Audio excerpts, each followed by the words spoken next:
Hey guys, thank you for coming back to my channel. Welcome to any newcomers. Okay, so today I wanted to talk about stamping in your Hobonichis. If you're already familiar, you know that Hobonichi paper is very unique. In that, it feels super thin, yet it's super powerful. And I love stamping, so I need to combine the two. So I thought I would do a quick video on my experience with stamping in my Hobonichis. All of them. I've stamped in my Weeks, I've stamped in my Cousin, and I've stamped in my A6 original. And they pretty much handle the ink and everything similar, except, well, you know, the Weeks is a different color and color plays into it. But so the first thing that I wanted to talk about is storage. I will cover a few topics that people get questioning a lot. Storage is one of them.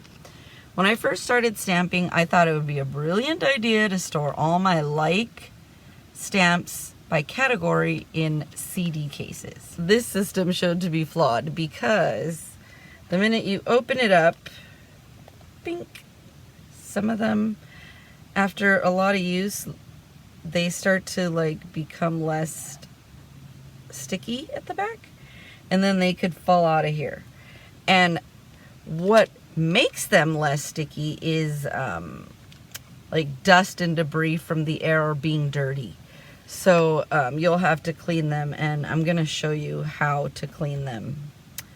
So I would suggest that you just leave them in their packaging, because these things, they're pretty, sealed up, and it'll keep them more new and more clean. But in my experience, the best way is just to leave them in their packaging and like make a little hole and then hang them from, I have a little like hanger, and I'll leave a picture right here so you guys can see what I'm talking about, and I hang my stamps on that. When you're storing your stamps, keep in mind that they're all different sizes, and that's why I initially had went with this, because it seemed like these are so thin they can fit like even right here. I used to have like a big container, and I would just stick them in there and keep them on my desk. And I think I have a video about storage, and I'll show you. It goes over how I used to keep them on my desk, so I will link that video here too. But I noticed I bought a few of the, I have some like this where they're like rubber stamps, and then they have like wooden block stamps, and these were my hardest to store. So if you don't have a lot of space for your crafting collection, then keep that in mind. Also consider your area and your space and how you want it to flow, because do you use your stamps a lot? Do you have time to pull them all out or put them all away? Things like that. So just keep those things in mind. The next thing that I wanted to talk to you guys about is type of stamp. A lot of people, and you'll hear them talk about photopolymer stamps. And those are basically like, here, she's a good one. It's the material that the stamp is made out of. These are supposed to be like the best brand or the best material for stamps. These do have a lot of stickiness. They do. So these will stick really good to the acrylic block if, you can afford, but they are more pricey, but they stick really well. So if, when you have it on, you don't want it to fall off of your acrylic block and make a mess of whatever you're trying to decorate.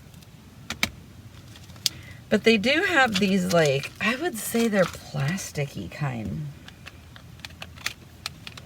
And I got these ones on eBay. I do buy a lot of really cheap stamps from AliExpress, eBay, and all that, there's two different things. One, they stick like super. If you haven't used them in a while, they stick really hard, and if you rip them off, they could rip. But they don't stick that well to the, I mean, they don't, I've never had a problem with them falling off like that. Usually they stick on pretty good when I'm stamping, but yeah, the stick kind of comes off after a while, and if you've left them in here for too long, they kind of like this one's like stuck on really good.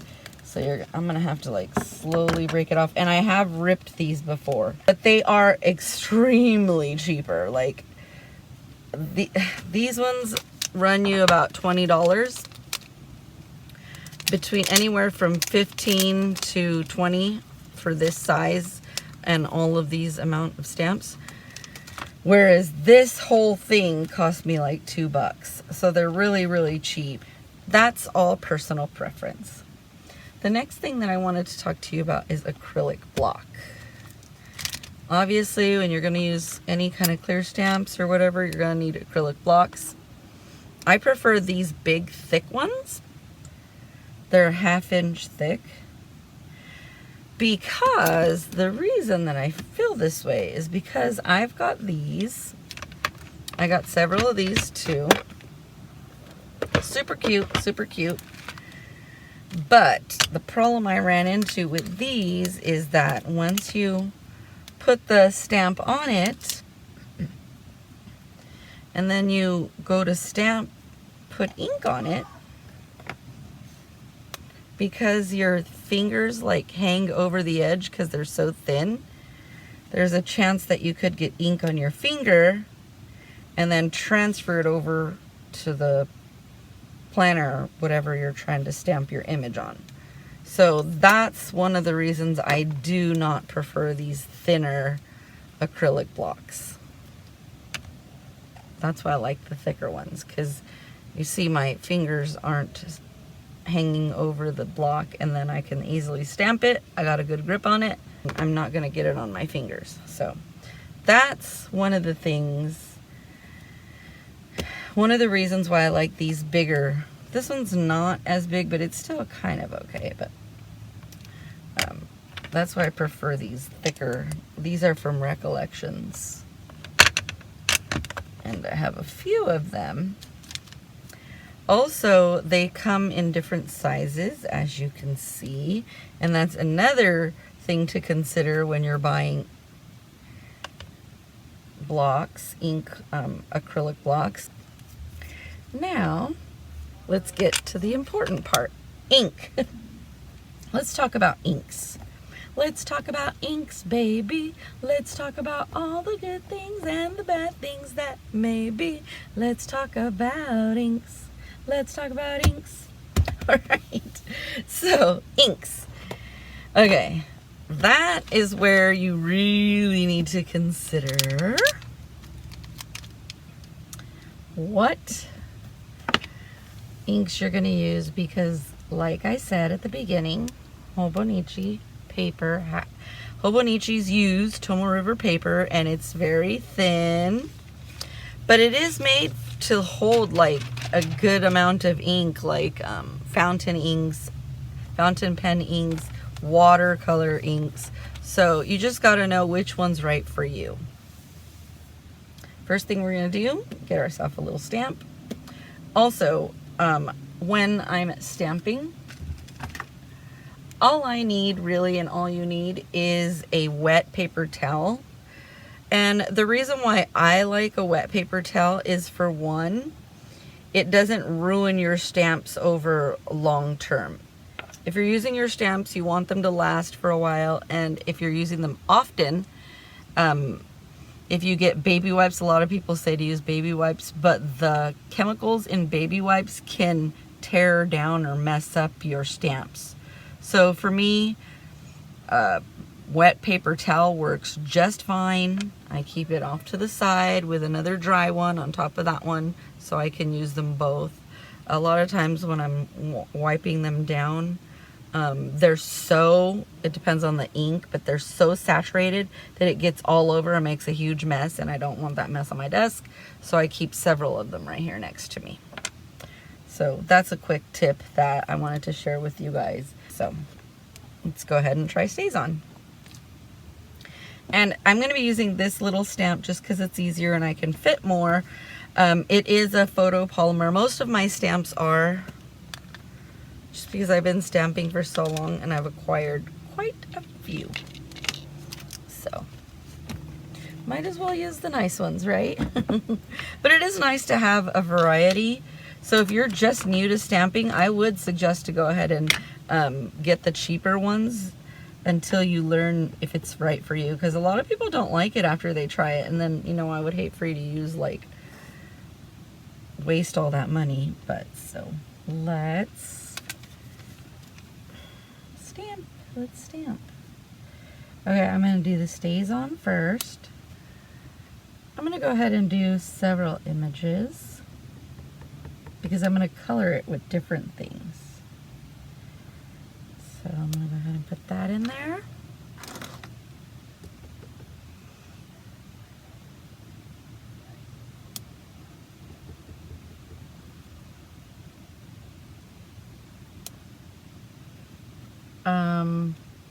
Now we can go into depth on stamping an image and the best way to do it, don't rock, things like that. But I honestly feel like you're going to have to learn it. There is a learning curve. You're going to have to learn to adjust your hands. Don't put too much pressure or don't put too little pressure in order to create the perfect image. So in that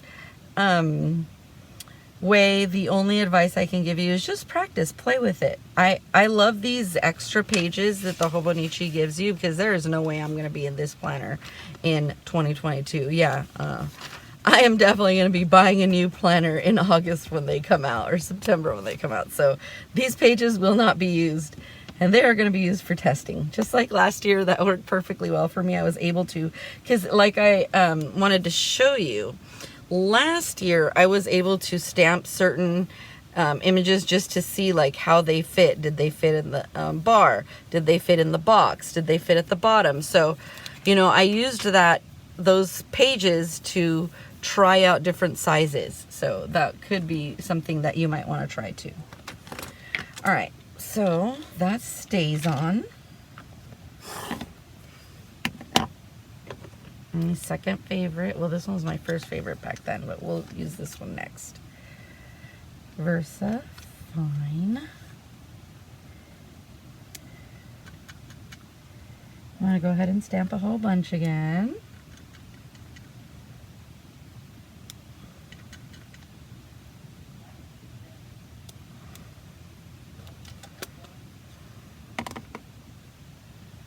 Clean it off. Okay, so let's finish that. So the distress ink is next. Where's my little stamp go? Right? What'd I do with it? Okay.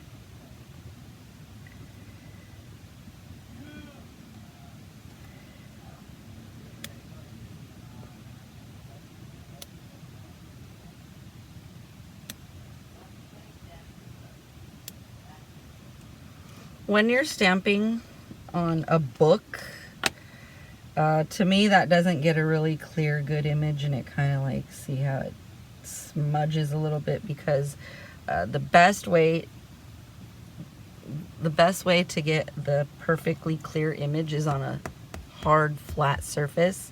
So you'll see in some of my Plan With Me's, what I do is I actually bend my book backwards and stamp with my paper onto the table, because stamping on a book like this, there's too many levels and it's not stable, and that is gonna affect your image. So okay, these stamps I really love, but I wasn't a fan of how they bled a little bit. For one, they're really like juicy. So, but they're so pretty. Look at that ink. That ink is like shimmery. I don't know if you guys could see it in the camera. The camera picks it up, but it is so pretty. They have like a pearlescent shimmer to them. And they used to be one of my favorites. But you know, if you want it, if you're just determined to use this ink, you could stamp on a sticker paper first and then cut it out and put it in there like you're using a sticker. Okay.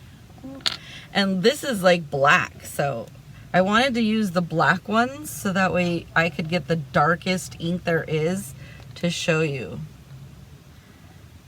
Okay, this is Versamagic Dewdrops.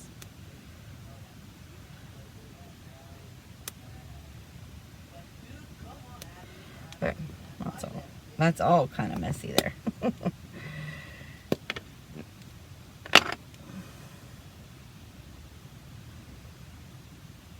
And I'm sure there's like other inks out there. These are just some of the few that I have here to share with you guys. So I wanted to show you that.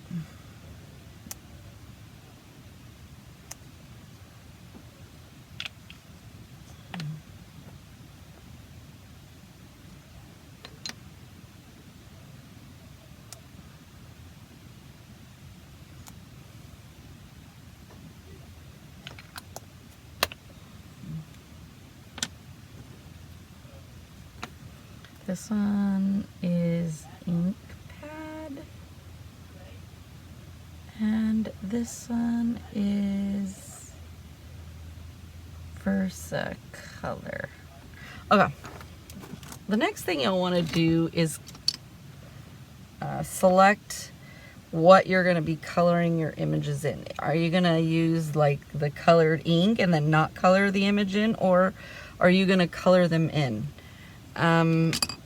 I have here 3 types of pens to use to color them in if you want. My personal favorite is pencil.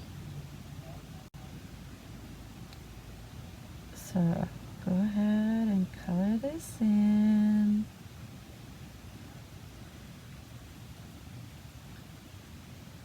And I haven't even give them dry time, so you could see this blue one already like smeared a little bit. See, this one did too. So you do need to give them quite a bit of drying time.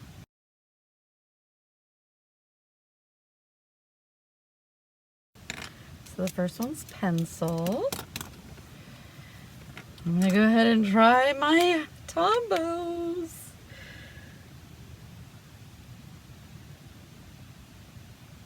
I'm trying not to touch the ink just because I don't want it to smear.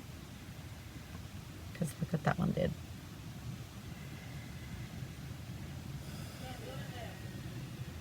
Oops, that one still has ink on it.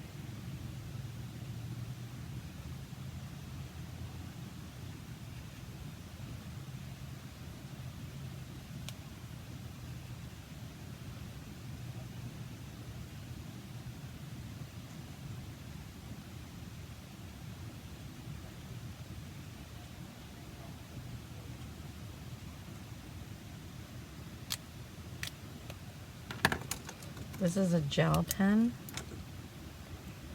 Let's try this. Ooh, that one smeared all kinds of crazy because I didn't let it dry.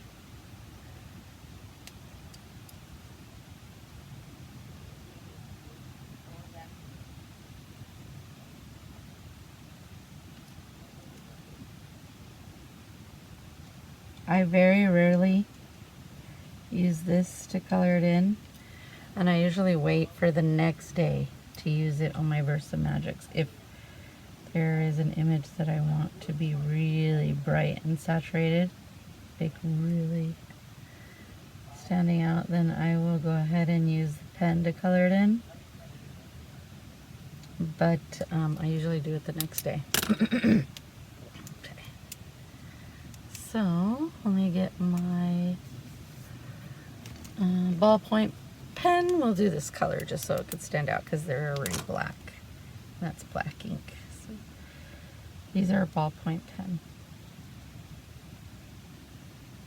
This one was gel. No, this is a ballpoint.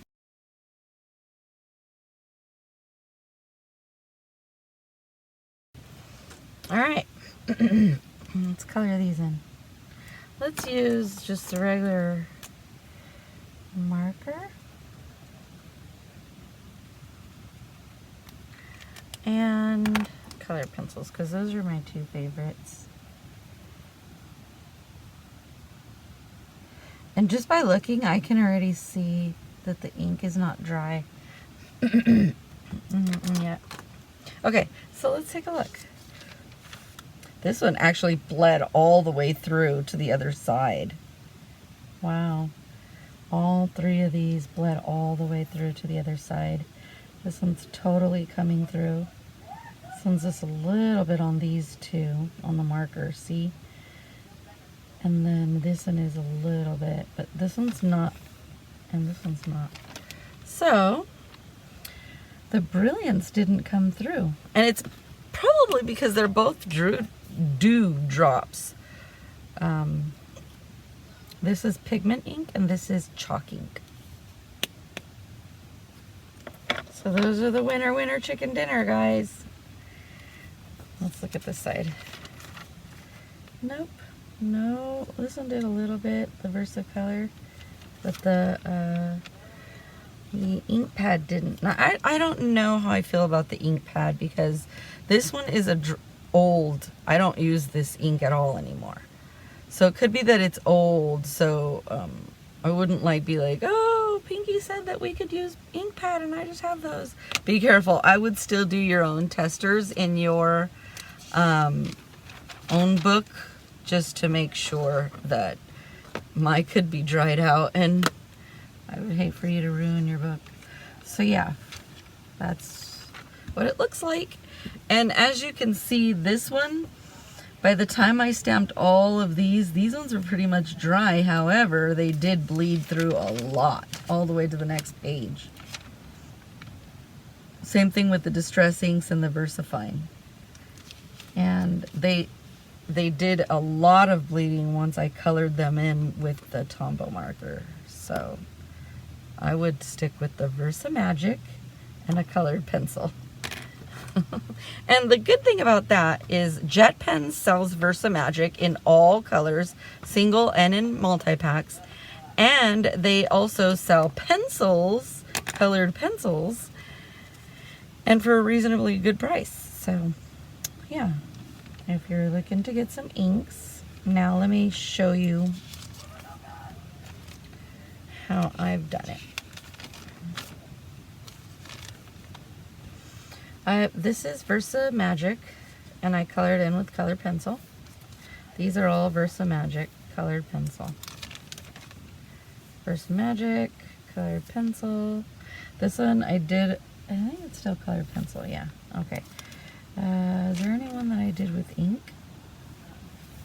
No. Yes, this one here. I outlined it again with the Tombow marker. This one came out so light you could hardly see it. Still Versamagic, just a pink. And that's about it. Oh, this little girl here. See, I did color her in with this pen, but it was after she was dried for a while, and it did still smear a little bit in her hair. You can kind of see how there's the ink wasn't all the way dry when I started to color. It takes a little while, but it does work, and you can do it, and you can reach, I hope you can reach the results you're looking for, because they're so cute. I love it. All right, so let's talk about cleaning. I usually keep all the ones that fall off in a little dish like this. Then you can just add a little bit of dish soap to it, a very tiny bit, less than this little tiny step right here. And then you pour water in it, and then you kind of just rub the stamps, and I'll show you what I mean. And then what you do is you kind of mix the dish soap. You see how much, a little bit I put in, but you see there already, this like dust is what makes them lose their stickiness. So you just kind of like rub them with the water like that. Make sure you rub every single one of them. You're basically cleaning your stamps.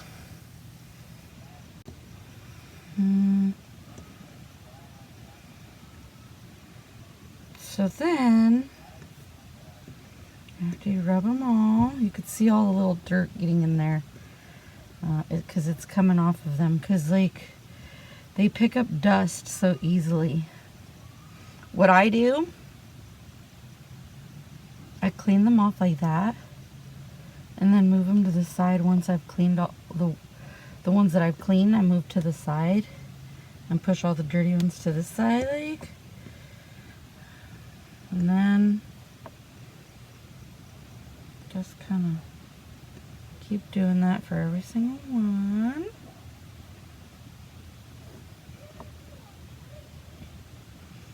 I'm sorry, I have a shaky camera. If that bugs you, I've had some complaints, but I have really crazy kids. They drive me loco. And they like to wrestle. I have 3 big boys who like to wrestle and goof around, come in here and mess with me. Yeah, I wouldn't have it any other way. I don't use much dish soap at all. They say to use ivory dish soap. It's the like most gentle.